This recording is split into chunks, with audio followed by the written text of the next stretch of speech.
Listo, muy buenos días a todos. Me presento, mi nombre es Joana Cardona García, gerente de proyectos de Strata ML, y les doy la bienvenida a este webinar de conocimiento, a este webinar que hace parte de una estrategia de Strata ML en brindarles el conocimiento, y es una estrategia 2023, en donde queremos brindarles ese conocimiento para que todos ustedes estén al día en tendencias, en actualidad, qué está pasando a nivel nacional, qué está pasando a nivel internacional.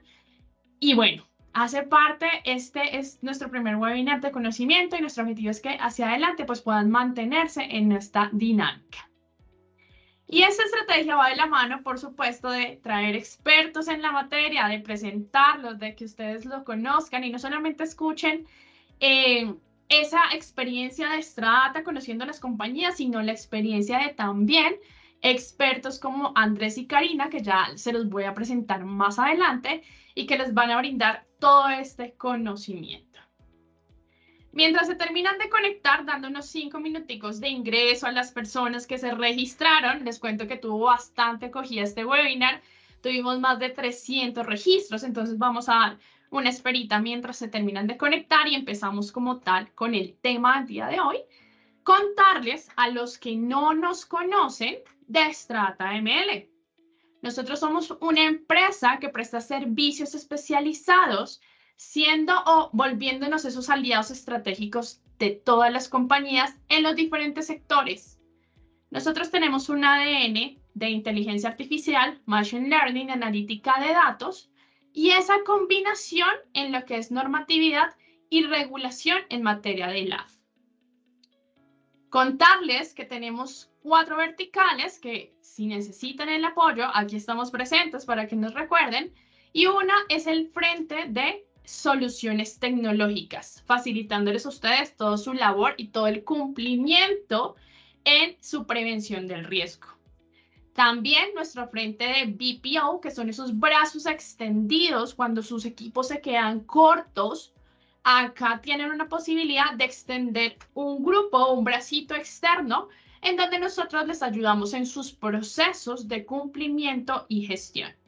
Tenemos una línea de consultoría, por supuesto, toda esa experiencia para cumplimiento de normatividad de los diferentes frentes y un frente de diplomado, formación y conocimiento que más adelante vamos a estar contándoles de un diplomado que vamos a sacar. Listo, entonces. Acá, a grandes rasgos, les dejo nuestro portafolio de soluciones robustas, maduras, en donde cubrimos los diferentes frentes del riesgo que se puede llegar a presentar en sus organizaciones. Y haciendo esta introducción, por supuesto, me voy con los expertos en la materia, invitados especiales el día de hoy. Les presento a Andrés Hernández. Ya puedes por acá abrir la cámara para que te conozcan. Andrés, bienvenido. Andrés Hola, es muy buenos días. profesional en Gobierno y Relaciones Internacionales de la Universidad Externada de Colombia, con estudios en el Instituto de Estudios Políticos de París, máster en Acción Política y Participación Ciudadana. Por varios años fue coordinador regional para las Américas en la Secretaría de Transparencia Internacional en Berlín. Y en abril del 2017 fue nombrado director ejecutivo de la Corporación Transparencia por Colombia y en el 2022 fue elegido como miembro de la Junta Directiva Global de Transparencia Internacional. Andrés, un honor tenerte en la sesión el día de hoy. Y presentarles a Karina Cruz. Karina. Muy buenos días y muchas gracias por esta invitación. Hola Karina, ¿cómo estás? Karina, economista, magíster en Economía de la Pontificia Universidad Javeriana.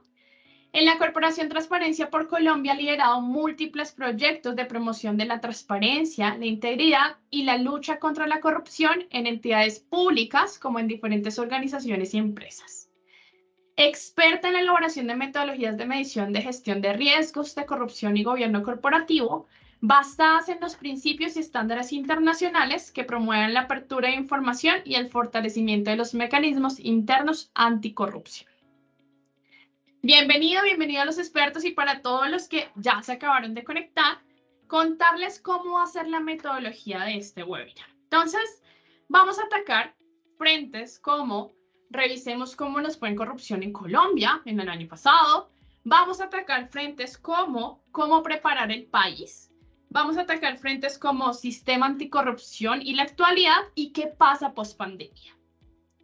A medida que vayamos cerrando los bloques de los diferentes temas, pueden irnos dejando sus dudas e inquietudes en el chat. El objetivo es que apenas vayamos cerrando temas, nos dejen preguntas o dudas sobre el tema que acabamos de hablar, para que podamos irlos cerrando y no al final se nos consoliden todas las preguntas. En caso de que no logremos dar cobertura, les dejamos la promesa de darles respuesta por interno a sus dudas e inquietudes. No siendo más, empecemos con nuestro webinar del día de hoy. Y empezamos hablando de los desafíos del sector privado para mejorar sus sistemas anticorrupción. Pero primero que todo, empecemos por entender qué es Transparencia por Colombia. Andrés. Gracias, Joana. Reiterando los buenos días para ti, Joana, para Karina y especialmente para todas las personas que nos acompañan. Quiero compartir en primer lugar justamente qué es Transparencia por Colombia. Somos una entidad sin ánimo de lucro creada en el año 1998 que durante estos 25 años de labor hemos estado buscando un propósito que es el que ustedes ven en esta imagen, y es avanzar hacia una Colombia libre de corrupción, que viva de manera íntegra y que actúe a favor del bien común. Partimos del principio de corresponsabilidad en la lucha contra la corrupción, es decir, que no es solamente una problemática del Estado, de las instituciones públicas, de los funcionarios que hacen parte del ámbito público estatal, sino que entendiendo sus impactos, entendiendo los alcances y la complejidad de esta problemática, también debemos sumarnos desde distintas orillas como la sociedad civil, el sector empresarial, la academia, los medios, entre otros, para aportar conjuntamente a este propósito de enfrentar esos abusos del poder, esos abusos que llevan a unos impactos muy grandes. Trabajamos a través de distintas líneas para avanzar hacia este propósito que tiene que ver con transparencia en el ámbito de la gestión pública. Trabajamos también en fortalecer la transparencia en el sistema político, en promover mayores niveles de justicia y sanción frente a los hechos de corrupción. Y por supuesto también en línea con lo que dije antes, involucramos y participamos de iniciativas con empresas y con organizaciones sociales para avanzar esta lucha contra la corrupción, haciendo un análisis de riesgos, buscando cómo mitigar esos riesgos y en suma buscando avanzar de manera conjunta, sistémica hacia ese país libre de corrupción. Para lo cual, pues tenemos una serie de herramientas, de indicadores, de metodologías, pero sobre todo un aporte desde sociedad civil a los distintos sectores del país a avanzar en esta lucha que consideramos nosotros que es un propósito común y que nos debe llevar, ojalá, a tener un país mucho más justo e inclusivo para todas las personas que hacemos parte del mismo. Perfecto, Andrés. Muchas gracias por esa introducción. Y empecemos por entender cómo nos fue el año pasado en el índice de percepción de la corrupción. ¿Cómo se observan los resultados para Colombia? Justamente una de las aproximaciones que hemos tenido en Transparencia por Colombia, al ser parte de la Red Global de Transparencia Internacional, que es la red más amplia en el mundo de organizaciones sociales que están impulsando iniciativas similares a las que tenemos en Transparencia por Colombia, es el índice de percepción de corrupción. Es una herramienta que publicamos a nivel global en enero de cada año y que nos ayuda a tener una fotografía de cómo está siendo percibido el sector público de los 180 países que son analizados a través de esta metodología respecto a su afectación en materia de corrupción. Y este entonces es un instrumento que se ha venido consolidando a través de los años, se publica desde el año 1995, en 2012 se le hizo un ajuste metodológico para que pueda ser comparado los resultados en el tiempo. Y hace parte de ese conjunto de herramientas que tenemos a nivel global en el movimiento anticorrupción para ver dónde estamos y qué tipo de retos estamos enfrentando. La última medición justamente corresponde a la versión del índice que publicamos en el año 2023, en enero de 2023, con las cifras del año 2022.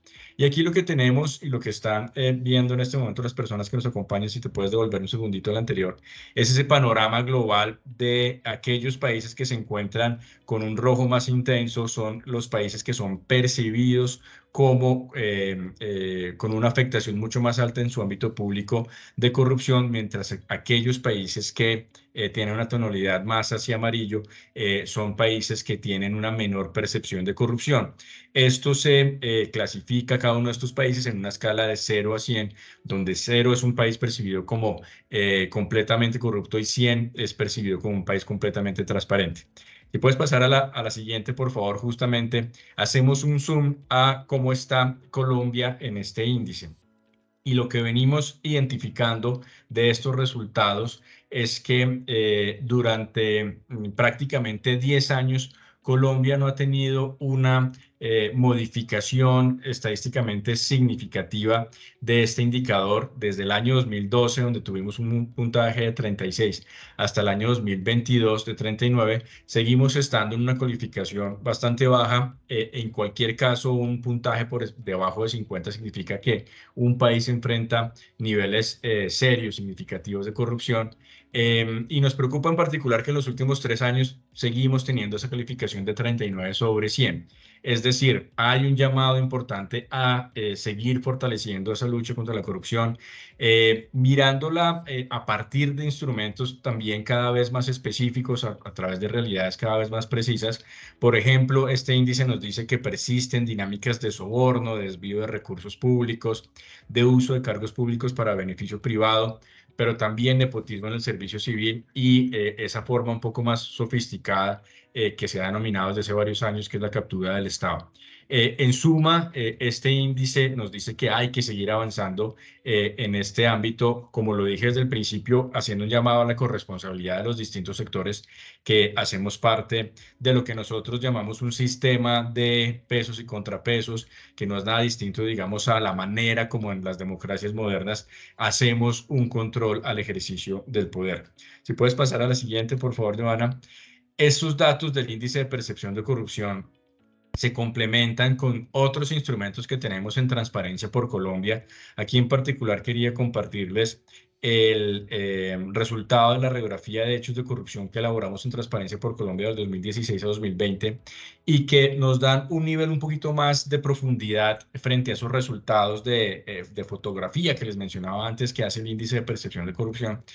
Y quisiera destacar un par de aspectos. Primero, que en el análisis que nosotros hacemos, aquí es las fuentes de información que corresponden a reportes de prensa de hechos de corrupción entre 2016 y 2020. Identificamos 967 hechos que estructuramos, analizamos y que clasificamos. En primer lugar, en una mayor afectación de corrupción de tipo administrativo, que ustedes ven ahí a la izquierda, 44%. En segundo lugar, una corrupción de tipo política, 27% de los casos. Nos alerta bastante el 19% que corresponde a hechos identificados que involucran actores del ámbito privado. Es un porcentaje que se incrementó desde el anterior análisis que habíamos hecho a este. Y dinámicas de corrupción en el ámbito judicial, 10%. Haciendo un zoom a eso, aún más, otro nivel de zoom a esos temas de corrupción privada, encontramos que hay unas manifestaciones de corrupción asociadas a la relación de actores privados con entidades públicas, también en lo que tiene que ver con regulación, licenciamiento, trámites, colusión, alteración de la libre competencia, lavado de activos y contrabando, y esa relación que tienen también sector empresarial con entidades o individuos particulares. Por último, el tema de pago de impuestos y otras obligaciones y el de financiación de la política. En ese sentido, digamos, ahí tenemos un panorama para arrancar un poco la conversación, Joana, de cómo estamos en este momento desde esa mirada internacional y desde algunas cifras del nivel nacional. Perfecto, entonces aquí vamos a enlazarlo con el siguiente punto y es ¿Cómo se debe preparar el país para mejorar ese índice de percepción en el contexto internacional y nacional? Este es un tema supremamente importante porque los indicadores nos deben servir no solamente para alertarnos, para generar conocimiento alrededor de qué está sucediendo, perdón, en este caso, de lucha contra la corrupción, sino que también nos debe llevar hacia poder trazar unas rutas de acción para enfrentar esa problemática. Y aquí lo que queríamos complementar en términos de esas distintas miradas que hay a la situación de corrupción en los distintos países es algo que viene siendo cada vez más evidente a nivel global y es la dimensión transnacional de la lucha contra la corrupción y de la problemática de corrupción igualmente. Y entonces vemos que esas dinámicas que les planteaba hace un rato de soborno, de abuso de funciones públicas, etcétera, pues también tienen una contraparte, por decirlo de alguna manera, en la dinámica que sucede en otros países. Es decir, este es un problema que también hay que abordar desde una perspectiva transfronteriza. Y ahí, por supuesto, hay fenómenos asociados a la corrupción como el lavado de activos, el flujo financiero de recursos ilícitos, las dinámicas que representan los paraísos fiscales en términos de oportunidades para hacer esos flujos financieros más opacos, el uso cada vez más abusivo de compañías anónimas de nuevo para esconder ciertas dinámicas de corrupción y, por supuesto, la articulación que tienen estas problemáticas con crimen organizado. Solamente para dar algunas cifras y complementar este planteamiento a partir de análisis que hace Global Financial Integrity, el impacto que tiene la corrupción, de nuevo, tanto a nivel nacional como a nivel transfronterizo, en particular en América Latina y el Caribe, está tomando cada vez más fuerza. Incluso lo ven ustedes ahí en uno de estos datos que presentamos en esta diapositiva, que la corrupción hace parte de esas dinámicas irregulares, ilegales, junto con tráfico de drogas, junto con evasión y fraudes fiscales, que terminan haciendo posible pues, todo este tipo de dinámicas y de abusos del poder. Y entonces nos preocupa también tener en cuenta, por supuesto, esta dimensión transnacional y ver también dónde es que están generando unos impactos específicos. Hay una alerta, por ejemplo, alrededor de sectores sensibles al lavado de activos no solamente de tráfico de drogas, de otro tipo de economías ilícitas, sino también de corrupción, que están impactando, por ejemplo, sectores como el textil, el oro, joyería, vehículos, juguetes y accesorios para el cabello, entre otros sectores que identifican Global Financial Integrity. Pero bueno, como dije, la idea no es quedarse solamente en la problemática y seguir avanzando hacia las soluciones. Miremos entonces en detalle, si puedes pasar a la siguiente, ¿qué nos dice ese índice de percepción de corrupción de hacia dónde podemos avanzar? Y aquí hay tres mensajes que quisiera darles de esta diapositiva que detalla las distintas fuentes que se utilizan para construir el índice de percepción. En rojo están algunas de las que más nos preocupan. En primer lugar, la persistencia del soborno como un vehículo para facilitar o hacer más concreto ese abuso del poder, pero un soborno que muchas veces está involucrando no solamente actores públicos, sino también actores privados, como lo dije antes, también con un impacto, por ejemplo, en ámbitos de pagos extralegales, trámites, etcétera. Un segundo tema que nos preocupa también es el impacto de la corrupción y, por lo tanto, la ruta de acción alrededor de cómo fortalecer la transparencia en el sistema político, en la corrupción que tiene que ver con actores políticos, que también lo mencioné hace un momento en nuestros datos de radiografía de hechos de corrupción, y que, por ejemplo, en años electorales es un tema de mayor preocupación como el que tenemos justamente en 2023, pero que sigue alertando sobre el control a la influencia de actores políticos sobre los recursos públicos y, por último, la importancia de la sanción de los hechos de corrupción. Si puedes pasar a la siguiente, por favor. Y eso nos lleva entonces pues también a preguntarnos sobre esas afectaciones que tiene la corrupción sobre las empresas. Muy rápidamente quiero hacer ese repaso de afectaciones que tienen que ver no solamente con el ámbito interno de las empresas, el personal directivo, empleados, propietarios, sino que ese impacto que puede tener la corrupción cada vez se amplía más hacia proveedores, clientes, proveedores de servicios, autoridades, incluso el entorno mismo del mercado donde operan las empresas y llega hasta interconectarse con el ámbito público, con el ámbito político. Y este es un tema que a veces pareciera que no tenemos suficientemente presente, que por decirlo de alguna manera, acto de corrupción en un ámbito interno pueda tener un impacto, pueda tener una afectación más amplia. Lo que identificamos es que estos hechos muchas veces están concatenados y por lo tanto es importante poder tener la dimensión completa.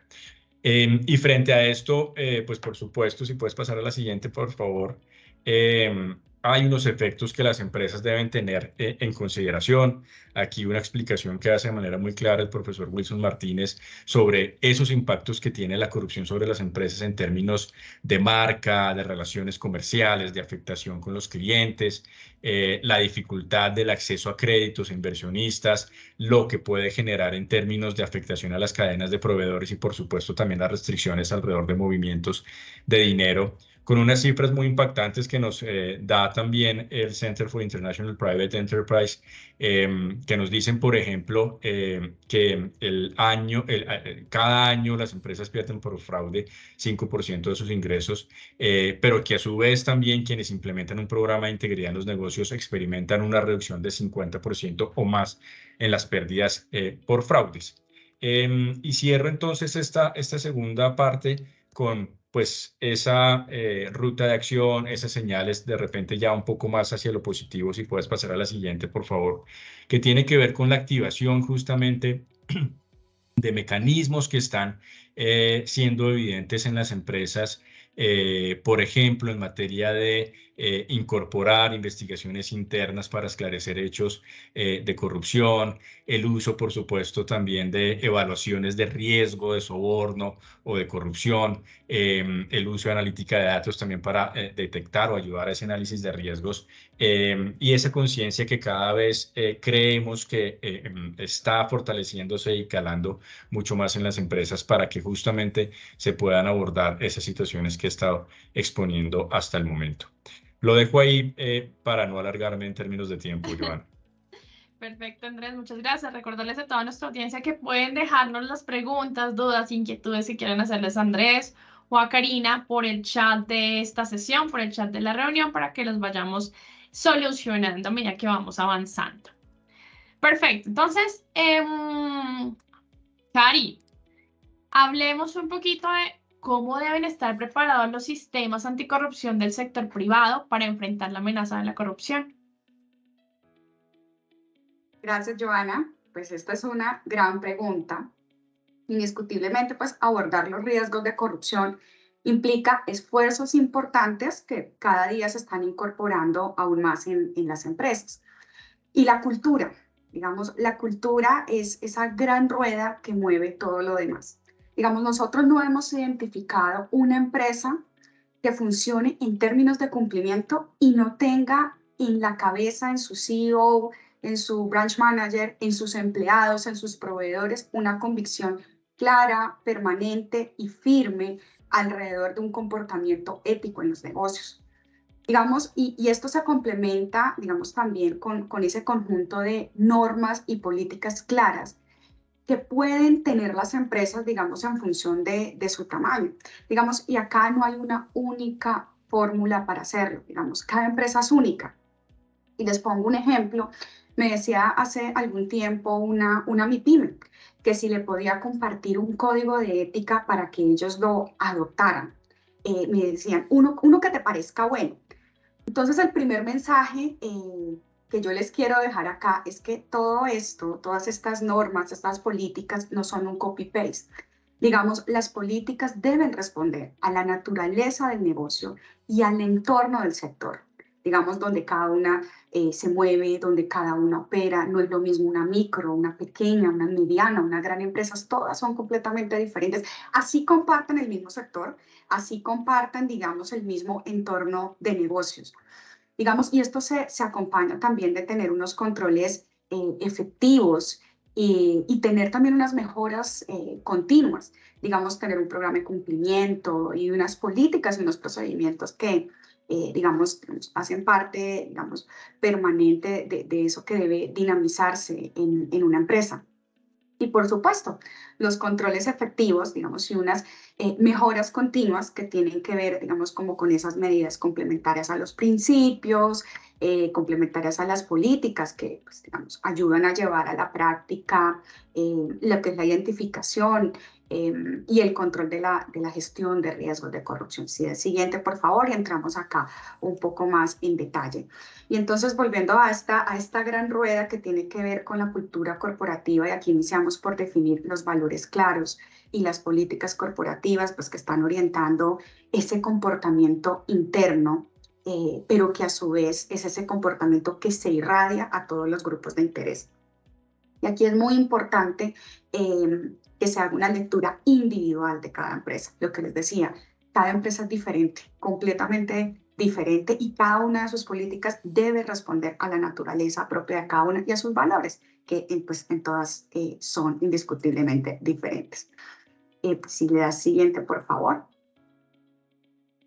Y adicional, debemos tener, digamos, una definición clara de cuáles son esas responsabilidades y mecanismos que van acompañados de protocolos y de capacitación frente a esos posibles escenarios de corrupción.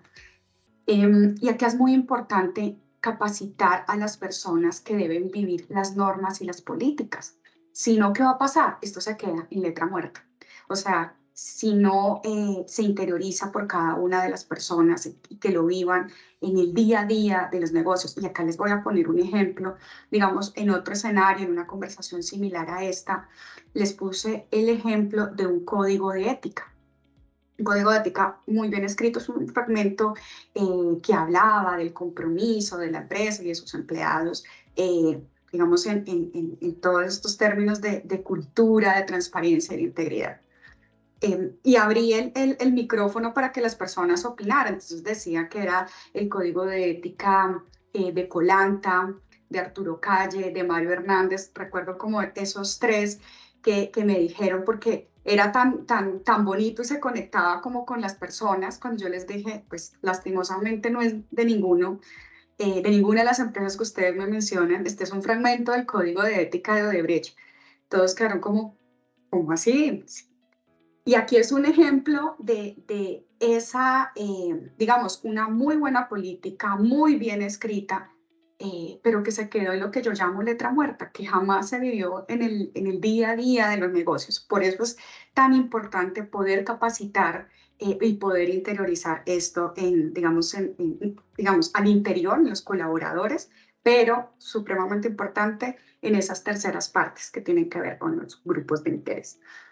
Si le da siguiente, por favor. Bueno, y lo que tiene que ver ya como con esos controles efectivos y esa, digamos, apuesta de mejora continua. Y acá, digamos, señalamos dos grandes temas que los voy a venir tratando a lo largo de esta conversación. Y son dos grandes temas que identificamos en la práctica, que son, digamos, grandes retos, pero que cuando son incorporados en las empresas, en la cultura de las empresas, generan grandes beneficios.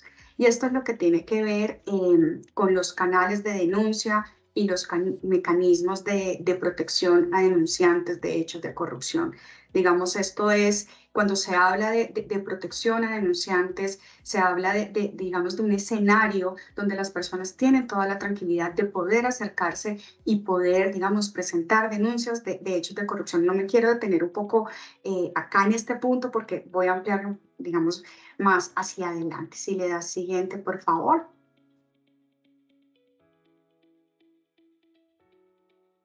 Gracias. Y también para responder esa pregunta que nos hace Joana, acá les traemos 12 principios de Naciones Unidas que orientan los sistemas, digamos, anticorrupción para hacer frente a esa, digamos, amenaza de corrupción. Ustedes pueden ver el primero de ellos, y tiene que ver con que haya un compromiso de la alta gerencia, lo que les decía, de esa gran rueda inicialmente que vimos, que es la que mueve, digamos, todo el sistema de norma y de cumplimientos.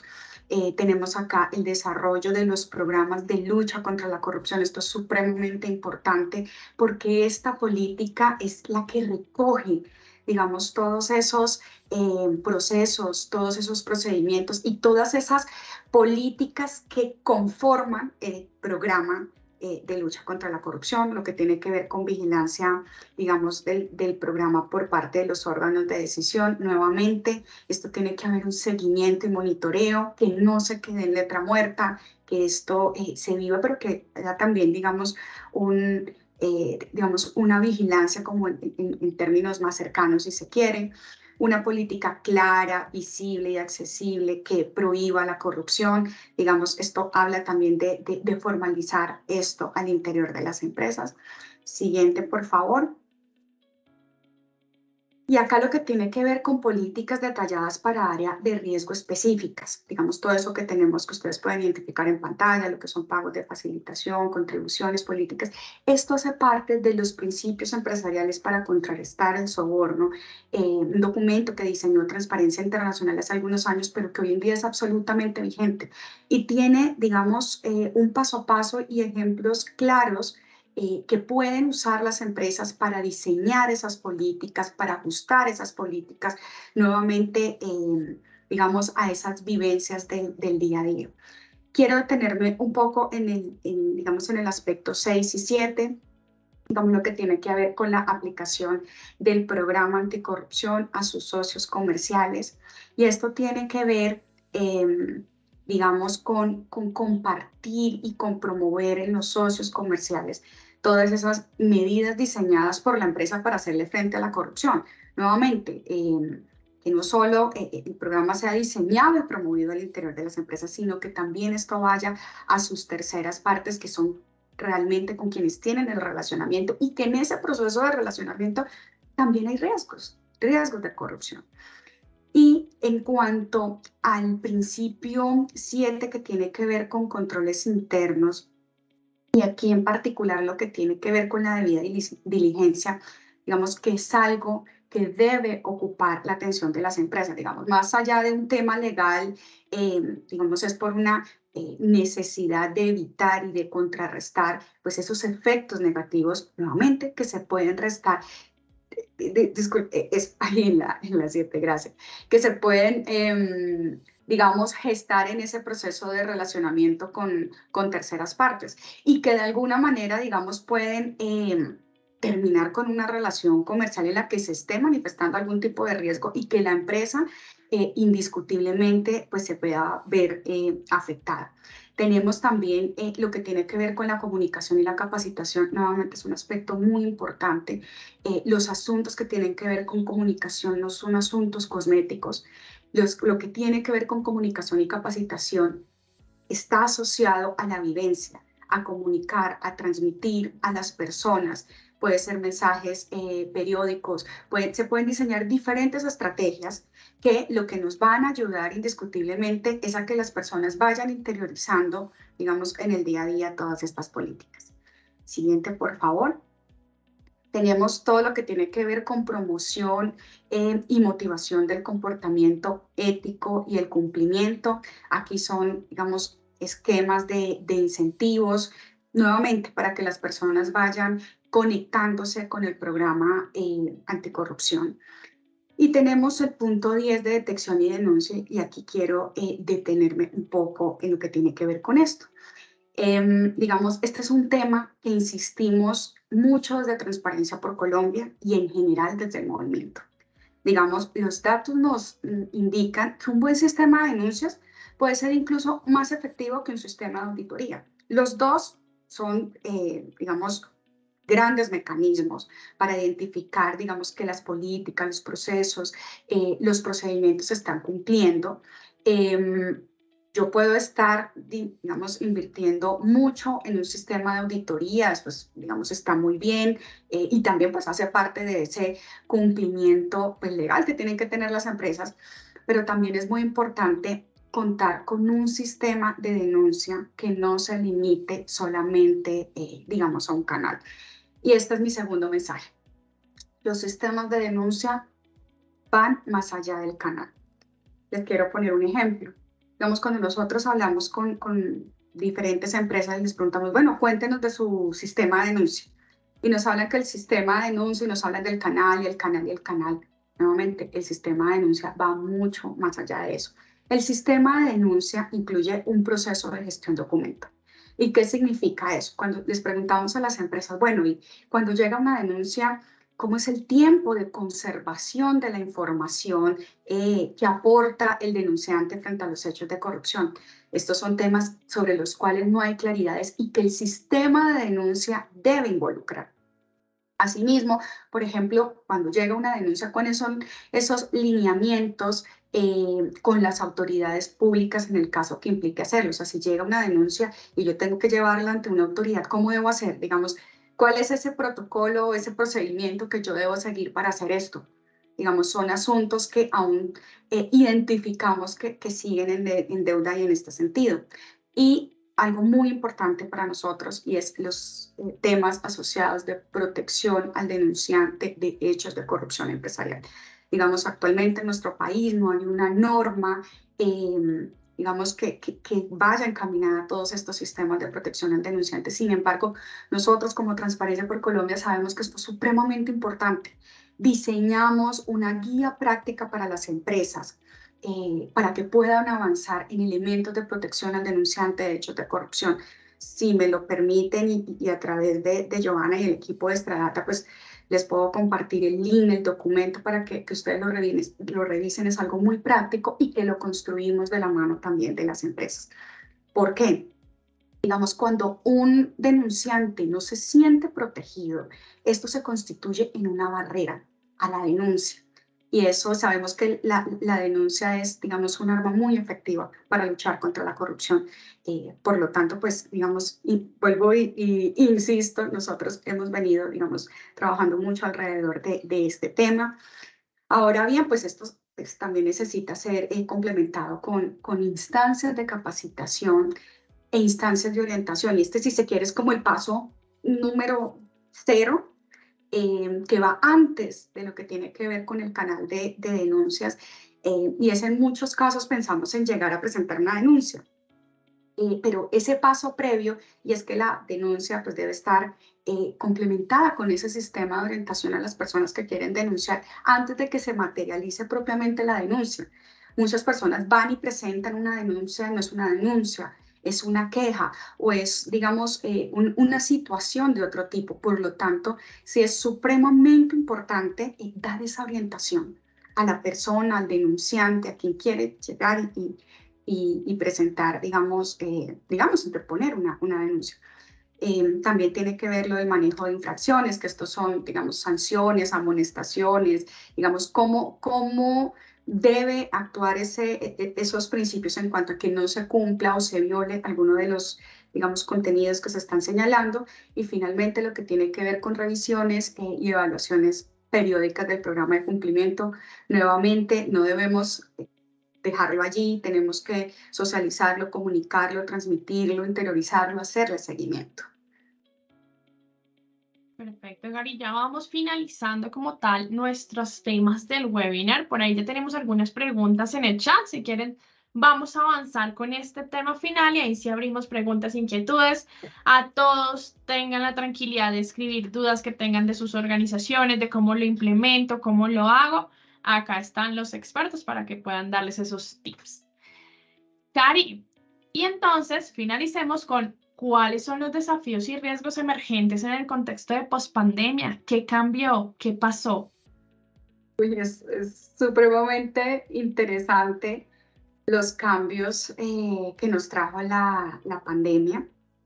Y aquí digamos, este contexto de pospandemia nos deja un gran desafío, y es la revisión de los sistemas de integridad, de los programas de cumplimiento, de los procesos, los procedimientos y los controles internos. Digamos, los niveles de fraude tienden a aumentar en momentos de crisis. Digamos, ustedes lo conocen, los que están, digamos, todas las personas que nos acompañan seguramente lo conocen.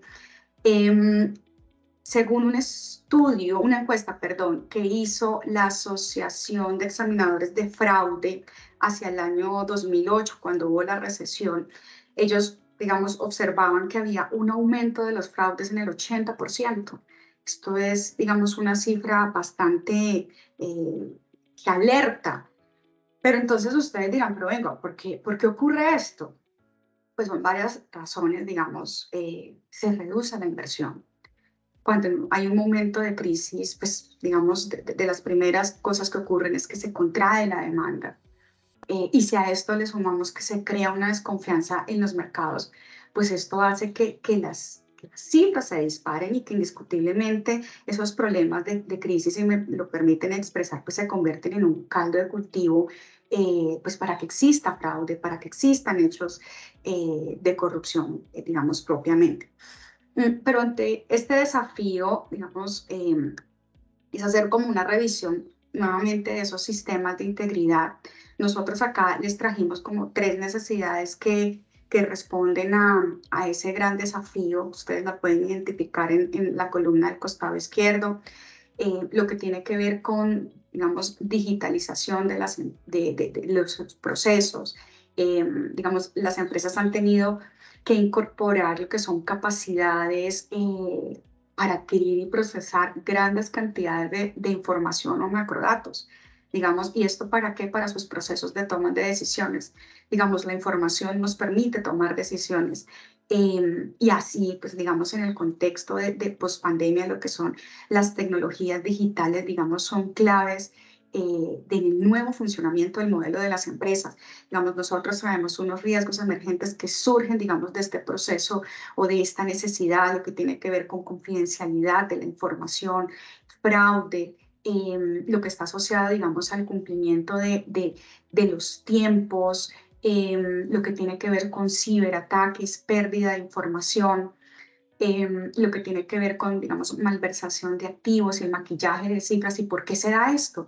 Pues ante, digamos, una situación de crisis, si yo muestro que estoy, digamos, en una quiebra, pues no voy a tener oportunidades de inversión. Entonces, digamos, se abre como esa fisura en esos, digamos, procesos y procedimientos donde permite que se pueda dar, digamos, escenarios de maquillaje de esto. ¿Cómo enfrentarlos? Digamos, yo creo que Stradata conoce muy bien y conoce mucho mejor que nosotros todo esto que tiene que ver con la analítica de datos, el machine learning, lo que tiene que ver con inteligencia artificial, digamos, y otras miles de soluciones tecnológicas que nos permiten efectivamente todo eso que yo antes traía y que podía tener en un papel, poder llevarlo, digamos, a un escenario digital. Y no solamente eso, hacer uso de la información para tomar decisiones y buenas decisiones. Lo segundo que tiene que ver con los nuevos canales de denuncia. Nuevamente sale acá el tema de denuncia. ¿Cuál es ese riesgo emergente? Si yo tengo, digamos, una alerta gigante de fraude, debo tener una disposición de unos canales que me permitan recibir, digamos, todas aquellas denuncias que se puedan presentar. Y esto tiene que ver con el escenario de ajustar a través de herramientas tecnológicas los canales de denuncia. Aquí solamente estoy enfocándome en el canal, no necesariamente, digamos, cuando tenemos un canal de denuncia, la mayoría lo tiene digital, pero pues también hay canales de denuncia que están en papel. Y en ese sentido es importante hacer una adaptación de esos canales, digamos, a un escenario y con unas herramientas más tecnológicas. Y finalmente todo lo que tiene que ver con cadenas de suministro, digamos, algunos riesgos emergentes pues, en la cadena de suministro, incluyen lo que son cambios en los acuerdos con terceros que aumentan el riesgo de que haya exposición, a sobornos, digamos, para recibir tratos preferenciales, y pues también pues todo esto se atraviesa por cobros excesivos que se puedan dar frente a los bienes y servicios. Aquí nuevamente son temas de capacitación sobre gestión de riesgo, de lavado de activos, financiación del terrorismo y pues sistemas de proveeduría estratégica. Y pues yo me permito dejar por ahí porque sé que estamos como cortos de tiempo. Listo, perfecto, Cari, muchas gracias. Ya tenemos más de 5 preguntas en el chat, tenemos bastantes dudas, inquietudes, vamos a tratar de solucionarlas en estos 10 minuticos. Voy a dejarles por acá las redes sociales tanto de Transparencia por Colombia como Stradata ML para que puedan estar en próximos eventos, próximos webinars de formación, todos por supuesto son gratuitos. Y nos vamos desde la primera pregunta que nos hizo Erwin y es ¿Transparencia por Colombia es de carácter privado? Andrés. Gracias, Edwin, por la pregunta. Somos una entidad sin ánimo de lucro, no somos una entidad gubernamental y pues nos regimos como persona jurídica de este sector por las normas propias bajo supervisión de la Alcaldía de Bogotá en nuestro caso. Pero sí, somos una organización independiente del gobierno y en ese sentido pues no somos una empresa, pero somos una entidad sin ánimo de lucro. Perfecto, vamos con Luis Cruz. Buenos días. ¿En Colombia cuenta con algún marco legal que obligue a las sociedades a implementar un programa anticorrupción como riesgo? De ser afirmativo, ¿su alcance a qué sector aplica? ¿Quién supervisa su aplicación? ¿Qué área sería la adecuada para su ejecución? Si me permites, bueno, puedo responder esa pregunta. Digamos, las super sociedades aproximadamente desde el año 2016 tiene una circular que habla de los programas de transparencia y ética empresarial. Digamos, esto no es nuevo. Y los programas de transparencia y ética empresarial inicialmente se dieron para las empresas que eran vigiladas por las super sociedades. Hoy en día las entidades sin ánimos de lucro también estamos obligadas a tener digamos, estos programas de transparencia y ética empresarial, y estos programas lo que orientan son las decisiones frente a la lucha y a la gestión de riesgos de corrupción, llámese entidad sin ánimo de lucro, llámese empresa privada. Y cada día más, digamos, son más las empresas que están siendo obligadas, digamos, a cumplir con este parámetro que pues desde nuestro punto de vista es muy bueno. No sé si respondí la pregunta en su totalidad. Solo complementaría, Dale, si me permites, Joana, que desde la Ley 2195 del 2022 también se amplió esta obligación a las pequeñas y medianas empresas y a las entidades sin ánimo de lucro, aprovechando lo que dije antes. Entonces, prácticamente hoy el alcance de esta obligación es enorme y llega a múltiples sectores en nuestro país. Por decirlo de otra manera, casi que no encontramos excepción a quienes hoy tendríamos que implementar este tipo de programas. De acuerdo. Sandra Solano, ¿cómo evaluar esos controles que verdaderamente ayuden a prevenir ese riesgo de corrupción, en especial cuando esos controles son muy manuales?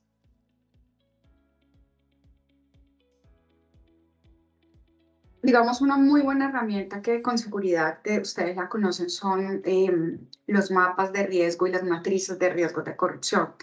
Digamos, cuando se diseña la matriz, se hace la identificación de riesgos, se tipifican esos riesgos, hablamos de una probabilidad de ocurrencia, un impacto, y vienen los controles. Digamos, la evaluación de esos controles, lo ideal es que se haga, digamos, que se diseñe los periodos, cada cuánto se va a hacer. Pueden ser anuales o semestrales, dependiendo, digamos, de las características y de cómo la empresa lo quiera desarrollar. Y pues esos controles, digamos, la idea es que por cada riesgo identificado yo tenga un control y que pueda aplicar un control. Algunas veces, digamos, posterior a la aplicación de ese control se sigue, digamos, permanece un riesgo, y eso es ya lo que hablamos como esos riesgos residuales que pueden llegar a tener las empresas. Pero pues estas son herramientas que tienen y que pues son, digamos, de conocimiento, de amplio conocimiento para todas las empresas que las puedan aplicar. Perfecto. Siguiente pregunta. ¿Cuál sería la mejor manera de capacitar sobre estos temas a las organizaciones, con el ideal de que interioricen las políticas y que no sea solamente por cumplir? ¿Cómo hacemos esa gestión del cambio para que no sea algo más de obligatorio, sino que en verdad todos estemos interesados? En tu experiencia, ¿cómo lo has visto, Cari? Uy, hay muchas técnicas.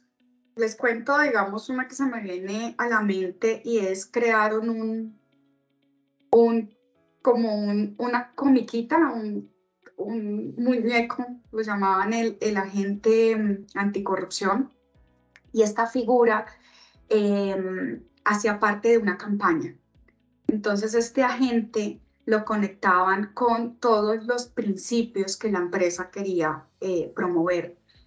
Esto tiene que ver, digamos, tiene que ser algo periódico.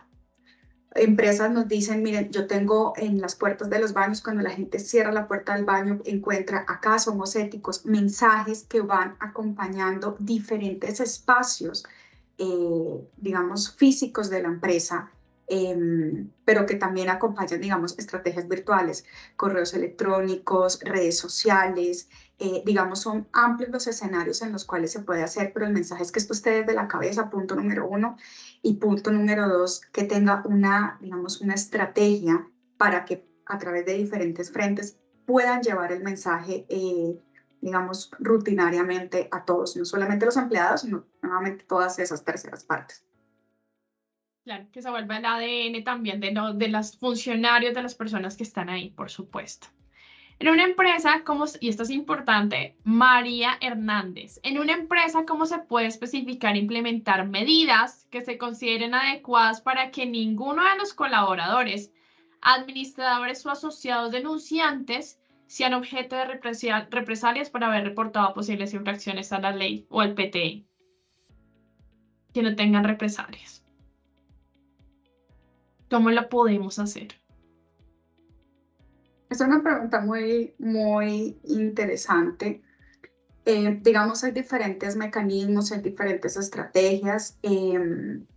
A través, por ejemplo, de la guía práctica de protección a denunciantes, tenemos digamos, unas recomendaciones que pueden implementar las empresas. Nuevamente es una guía que orienta, no es una guía que tenga, digamos, de obligatorio cumplimiento.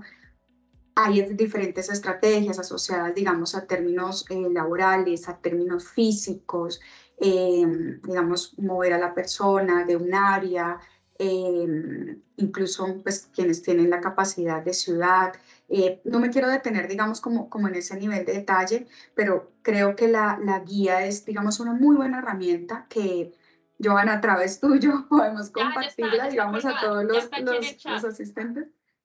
Ya ¿Ya la está tienes en el colgada, chat? sí. Ya pueden Wow, muchas acceder a gracias. esa guía. Vale, muchas gracias. Vamos con Si, otra pregunta. si me permites Dale, ahí, Andrés. Joana, solamente una cuestión que me llama la atención de la pregunta anterior de cómo avanzar en la discusión de estos temas, sensibilizar a las empresas o al interior de las empresas y este tema de los mecanismos de protección. A mí me gustó mucho ese diagrama que presentaba Karina de los engranajes, porque es necesario volver a considerar que son temas tanto de cultura como de política, normatividad, por decirlo de alguna manera, interna. Y mi recomendación siempre es miren con mucha precisión, identifiquen cuál es la cultura organizacional y cuál es el tono que se pone desde la cabeza de la organización de la empresa para que estos temas puedan tener no solamente mayor tracción, sino que cuando hayan dilemas se puedan discutir adecuadamente y por supuesto cuando se lleguen a situaciones de reporte, de denuncia, también se puedan abordar de una manera adecuada. No es necesario tener un súper esquema de protección necesariamente. Muchas veces se trata de realmente identificar qué es lo que es relevante para la empresa y justamente cómo dar esa garantía de confianza y seguridad a quienes quieren reportar algo que incluso no necesariamente pueda ser un hecho ya de corrupción per se, pero sí algo que puede generar una alerta interna. Entonces, muy importante mantener esa visión entre cultura, políticas y normas internas con el liderazgo claro desde la cabeza, como lo dijo Karina. Perfecto, Andrés. Nos vamos con las últimas dos preguntas. Tenemos más en el chat, pero no, por temas de tiempo no alcanzamos a cubrirlas. Vamos a hablar de una que es de riesgo de contagio. ¿Qué hacer si uno de mis partners fue sancionado por corrupción? ¿Qué controles implementar, ya que este partner es muy importante para mi organización? ¿Qué hacemos? Muchas veces para todo esto no hay una fórmula o receta mágica. Digamos, una muy buena herramienta son los procesos de debida diligencia.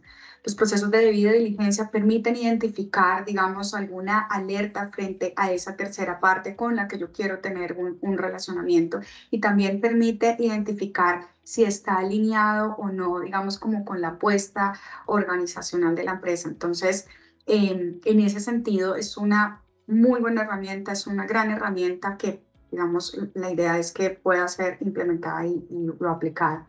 No sé si de pronto Andrés quiera complementar con algo adicional. No, también volviendo a elementos que has mencionado, Karina, el tema de la debida diligencia, pues es fundamental y yo creo que es entender muy bien cuáles fueron las implicaciones o las consecuencias de esa sanción por corrupción de esa contraparte, y a partir de eso poder saber también, por supuesto, tener muy claro cuáles son los distintos ámbitos de relación con mi propia empresa, poder detallar muy bien cuáles podrían ser esos riesgos derivados de ese tipo de sanción.